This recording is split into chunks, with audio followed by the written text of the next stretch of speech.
in the meantime from UK. السلام علیکم. وعلیکم السلام جناب.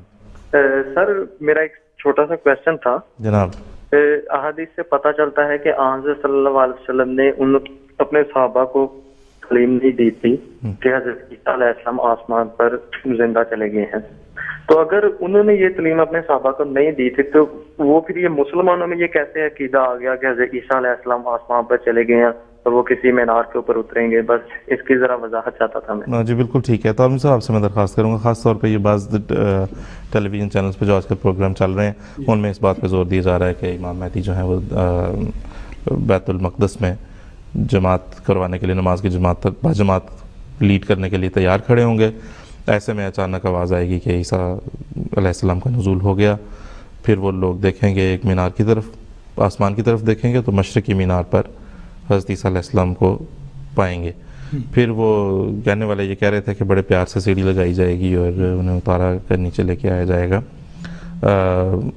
اور پھر امام مہدی انہیں کہیں گے کہ آپ نماز پڑھائیں اور وہ کہیں گے کہ نہیں، اس کی تکبیر تمہارے لیے کہی جا چکی. تو میرا خیال ہے یہ ایک ایسی ہے جس سے لوگوں کو واضح طور پہ یہ ملتا ہے کہ یہ تو دو علیحدہ وجود ہے. آپ سے میں درخواست کروں گا کہ اس پہ ذرا روشنی ڈالیں. بات یہ ہے کہ دو نام تو علیحدہ نظر آتے ہیں، لیکن جب ان دونوں ناموں کے بارے میں ایک دوسری حدیث بڑی وضاحت کے ساتھ یہ بیان کرتی ہے کہ لل مہدی و الا عیسیٰ، یہ مسند احمد بن حنبل میں یہ حدیث درج ہے اور دیگر کتب میں بھی ہے.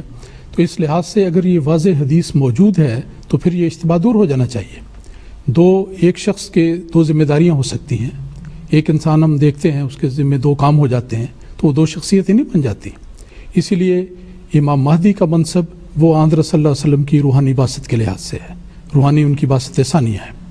اور مسلمانوں کی اور سارے عالم اسلام کی ہدایت کے لیے جو شخص حضرت صلی اللہ علیہ وسلم سے ہدایت پا کر ان کو ہدایت دے گا اس کو اللہ تعالیٰ نے مہدی کا لقب عطا کیا. اور دوسری طرف چونکہ اس دور آخرین میں جس کا ہم اس پروگرام میں ذکر کر رہے ہیں، اسلام کے خلاف سب سے زیادہ زوردار حملہ عیسائیوں کی طرف سے ہونا تھا، اور اس وقت سب سے بڑا مقابلہ بھی عیسائیت کے ساتھ ہے کیونکہ وہی اس وقت سب سے بڑا مذہب ہے جو اسلام کا اس سے مقابلہ ہو رہا ہے. تو جب مقابلہ اس مذہب سے ہونا ہے تو اس مقابلہ کرنے والے کو اس مناسبت سے مسیح موعود قرار دیا گیا، اور اس لیے یہ ان کو نام دیے گئے. نام الگ الگ ہیں لیکن یہ جو حدیث آتی ہیں یہ بڑی تفصیل ہے اس کی. بڑی اگر اس کو لفظی طور پر لیا جائے تو بڑے عجیب و غریب اس میں سے مسائل پیدا ہوتے ہیں. مثلا یہ کہنا کہ جی وہ مینارے کے اوپر آئے گا، اوپر کا تو ذکر نہیں ہے. اندل منارت البیضاء شرقیہ دمشق، کہ دمشق کے مشرق میں مینارے کے پاس ہوگا. یہ بتایا گیا ہے. مینارے سے مراد ہے کہ ایسی حیثیت میں ہوگا کہ آنے والوں کو لوگ اس کو دور سے دیکھ سکیں، ان کو پتہ لگ سکے. اور دلائل اور براہین، کیونکہ مینارے کے بارے میں رنگ کا بھی ذکر کیا گیا ہے کہ سفید مینارہ ہوگا. سفید مینارہ تو دور سے نظر آ جاتا ہے عام طور پر، لیکن خاص طور پر سفید کے لفظ کا اضافہ یہ بتاتا ہے کہ اس کو ایسے دلائل دیے جائیں گے جو بہت دور سے بڑی وضاحت کے ساتھ ہر شخص جس کو اللہ تعالیٰ نے دو آنکھیں دی ہیں یا عقل سمجھ عطا کی ہے ان دلائل کا احاطہ کر سکے گا، سمجھ سکے گا. اور پھر یہ ہے کہ وہ کہتے ہیں کہ جی اس کے اوپر آ جائے گا لیکن اس مینارے کے اندر سیڑھیاں نہیں ہوں گی، اس لیے وہ وہاں پہ اٹک جائے گا. پھر علماء آئیں گے، باہر سیڑھی لگائیں گے، پھر اس کو اتاریں گے. تو آسمان سے ریئلسٹکلی اگر میں اس کو امیجن کر رہا تھا کہ علماء کو اگر یہ ان کے علماء کو سپرد کر دیا کام تو وہاں تو ایسی جوتم بیزار کا منظر نظر آتا ہے کہ کون یہ ڈیسائیڈ کیسے ہوگا کہ جی کون اتارے گا، ہاں جی کون سا فرقہ آگے بڑھے گا، کس کی سیڑھی ہوگی.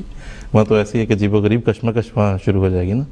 وہ تو ذکر آ چکا ہے من عندہم تخرج الفتن وفیہم تعود. وہ فتنوں کی آماج کہاں ہیں، اس قسم کی باتیں تو ہوں گی.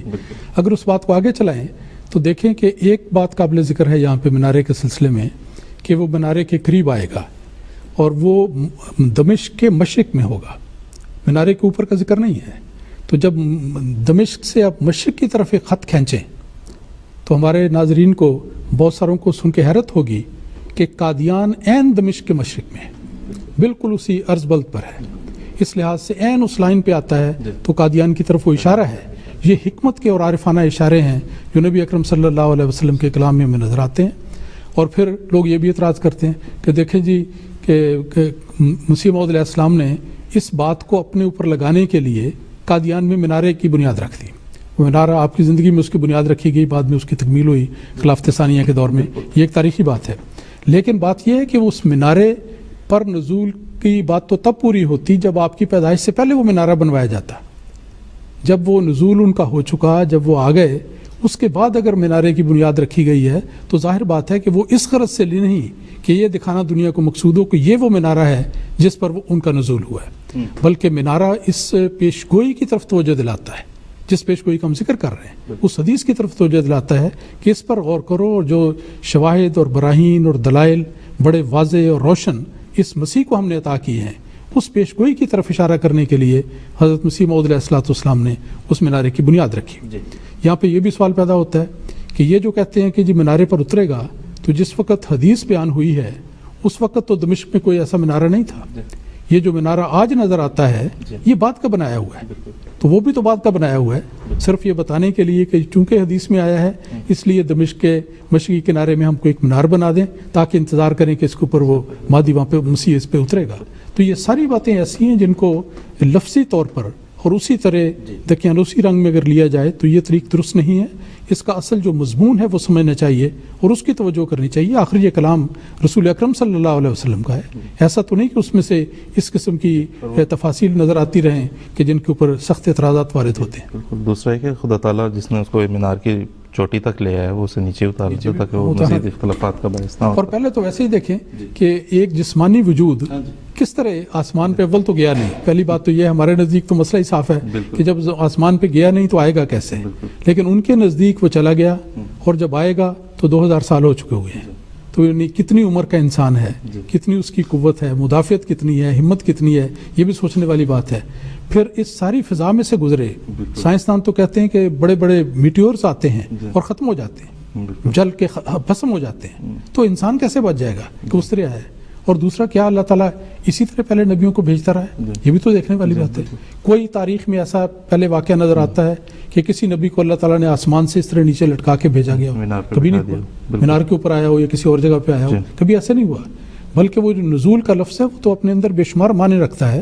اس طرح کے ظاہری نزول پر اس کو اطلاق کرنا بالکل اس لحاظ سے درست نہیں. جس کے ذمہ ایسے بڑے بڑے کام ہیں کہ جس نے ساری دنیا میں پھر کے خنزیر مارنے، ان کے بقول ساری دنیا کی صلیبیں توڑنی ہیں، ساری دنیا میں دے دھڑام اس نے جو ہر قسم کا ہلا گلا کرنا ہے، وہ آدمی مینار سے نیچے نہیں آ سکتا. وہ محتاج ہوگا اس بات کا کہ علماء کرام اوپر تشریف لے جائیں اور اس کو لے کے نیچے آئیں. اور اگر وہ آ جائے ان کی ساری بات کو چلے بفرض محال مانتے ہیں کہ چلے جی آ گئے، سلامت اتر آئے، اتار بھی لیا، سیڑھی بھی لے گئے، آ گئے، اب آتے ہوئے ان کو مانے گا تو کوئی نہیں. وہ کہے گا جی وہ نشانیاں پوری کریں جو دوسری احادیث میں آتی ہیں. اس میں ہے مثلا نشانی کہ یتزوج و یولد لہ، کہ جی وہ شادی کرے گا اور اس کے اولاد ہوگی. اب پہلے تو 2000 سال کے آدمی کی شادی کا سوال ہے، پھر اس کے اولاد ہونے کا سوال ہے، اور جب تک وہ شادی نہیں ہوتی، جب تک اس کی اولاد نہیں ہوتی، وہ انسان معلق رہے گا، کوئی اس کو مانے گا نہیں. پھر اس کو کہیں گے کہ اچھا جی اب یہ کام تو چلو ہو گیا، شادی بھی ہوگی، اولاد بھی ہو گئی، اب اس کے بعد سور مارنے کا کام ہے، وہ کرو کام. ایک کونے سے دوسرے کونے تک، یعنی بلین ٹریلینز، یعنی سور تو ایسے ہیں کہ ویسے پروڈکشن بڑی تیز ہوتی ہے ان کی، تو وہ تو ایک طرف سے مارنا شروع کرے گا اور پیدا ہوتے چلے جائیں گے، کبھی بھی ختم نہیں ہو سکتا. اور قیامت بہت قریب ہوگی، اور قیامت قریب ہوگی. پتہ نہیں کہتے ہیں چند دنوں کی بات تو نہیں ہے اس وقت، تو کس طرح وہ کرے گا. پھر ہوگا جی اس کی کثرت سلیبی کرنی ہے اس نے، ایک کام ختم ہوا جس طرح بھی ہوا، پھر اس کے بعد وہ سلیبیں نوچتا پھرے گا. لوگوں کے گلے میں سلیبیں لٹکائی ہوئی ہیں، وہ پکڑتا رہے گا، کھینچتا رہے گا. عمارتوں کے اوپر سلیب بنی ہوئی ہے، توڑتا رہے گا، اور وہ توڑے گا ایک گاؤں یا دوسرے شہر میں، پیچھے سے لوگ اور بنا دیں گے. تو نہ وہ کام مکمل ہوا نہ وہ کام مکمل ہوا. پھر اور بھی بات آ جاتی ہے، کہتے ہیں جی کہ اس کو وہاں پہ آندر صلی اللہ علیہ وسلم کے ساتھ دفن کیا جائے گا. تو وہ اگر کیا جائے تو وہ یہ کیسے ہوگا؟ جب تک وہ زندہ ہے اس کو کوئی بھی نہیں مانے گا. اور پھر ایسے جھوٹے کو وہاں دفن کیسے کریں گے؟ پھر کیسے انسان مسلمانوں کی غیرت برداشت کرے گی کہ قبر کو نعوذ باللہ اکھاڑا جائے اور اس کے اندر ان کو ڈالا جائے؟ کیونکہ حدیث میں یہ نہیں کہ اس کے ساتھ اس کی قبر بنے گی. حدیث میں یہ الفاظ آتے ہیں یدفن معی فی قبری، کہ وہ میرے ساتھ میری قبر میں دفن کیا جائے گا. تو گویا یہ بھی لازم ہو جائے گا پھر مسلمانوں کے لیے. اول تو اس وقت تک انہوں نے مانا نہیں، یعنی ایک ایسا شخص کھڑا ہے جس کو لوگوں نے مانا نہیں. اب وہ جب فوت ہو گیا تو فوت ہونے کے بعد نعوذ باللہ اس کی خاطر آن صلی اللہ علیہ وسلم کے مقدس مزار کو کھڑنے کی کوشش کی جائے گی. کون درد مند مسلمان ہے، سچا مسلمان ہے جو اس بات کو پسند بھی کر سکے، سوچ بھی سکے اس بارے میں؟ تو یہ ساری ایسی باتیں ہیں کہ جس کو لفظی طور پر انہوں نے جب پکڑ لیا تو پھر ایک سے ایک آگے مسئلے سے مسئلے پیدا ہوتے چلے جاتے ہیں. انسان حقیقت پانے سے ہمیشہ محروم رہتا ہے. بالکل. بہت شکریہ طالب مجید صاحب. فتح شیر صاحب دوبارہ پاکستان سے ٹیلی فون لائن